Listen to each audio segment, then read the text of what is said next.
Professor Landers, thank you so much for being on our show. Sir, I know you first come to China in 1978 and been working on the environmental protection and diversity work.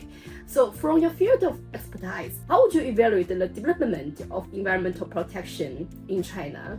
As you said, I have followed developments in China over the last 50 years, roughly. 20 years ago, the people of China and the leadership started to act on environmental protection, starting to see whether something could be done to combine high income levels with a better environment. I also spent time in China as an environmentalist. I followed the forest department's effort, to replant China. And that was very impressive, the fact that already in the 1970s and 80s, one started the effort to reforestate China, which has, of course, come a long way.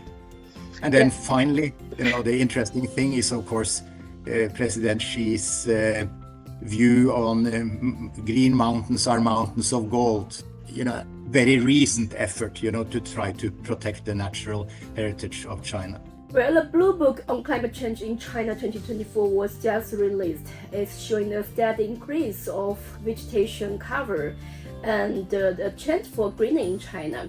And also the ecological climate in key areas has been improving. So, sir, as a scholar of climate strategy, how would you evaluate China's effort to curb climate change?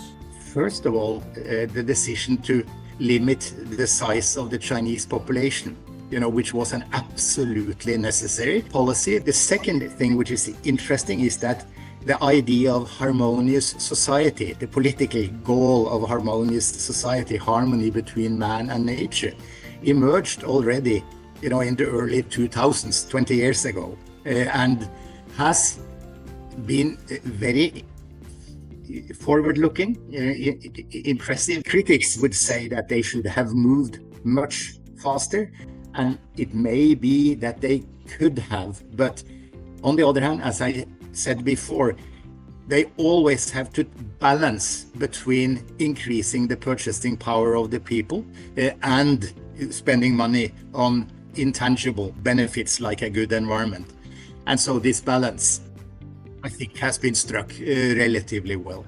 Well, in the report about SDGs, you mentioned that the world needs a shift of economic growth.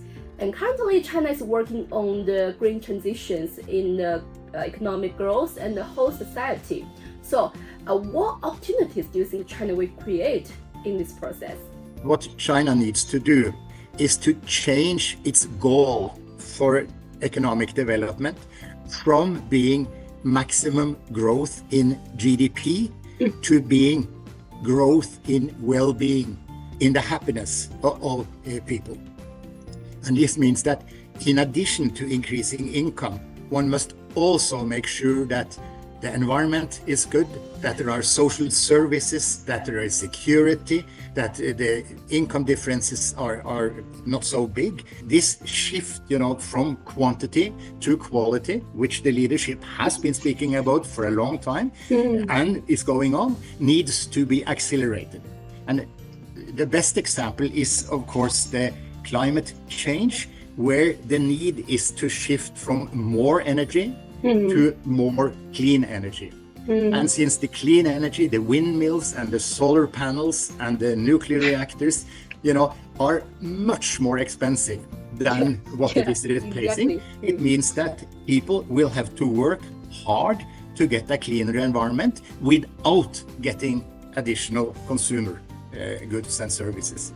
So that shift is very difficult, and it is resisted by short-term people. And so you need a very strong leadership, you need a strong state in order to accelerate this shift. I do think, so when the story of the Chinese economic development model is finally written and agreed, I think that the role of a strong government is very important.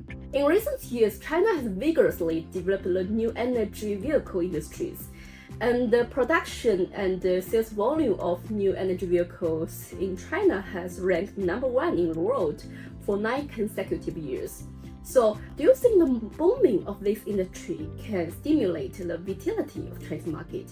And how do you think this is gonna promote the sustainable development of global economy? I think you should think about this in a different manner, because the great success of China in producing electric cars and bringing down the production cost of electric cars is an intangible benefit that will then spread to the whole world. That means that other countries are going to start producing the same type of cars. I think this is a great example of how a strong state can use a lot of national economic resources to produce high quality products. That means products that do have side effect benefits. I know you used to lead the Norway Commission on Reducing Greenhouse Gas Emissions, and you also have participated in many cooperation projects led by China. So, in your opinions, how can China and Norway unleash the potential for more green cooperation in the future? So, Norway is, of course, a tiny country, only 5 million people in the whole country. The commonality between China and Norway is primarily that they both have a strong state. And so what the two nations ought to do is, of course, number one, to try to fight for strong states. The free, unregulated market may be the best way to increase income narrowly. But it is not the best way to increase the well-being of the citizens. So that's the first thing one should be doing. And this is very difficult because most people of the world is, of course, in favor of maximizing GDP growth.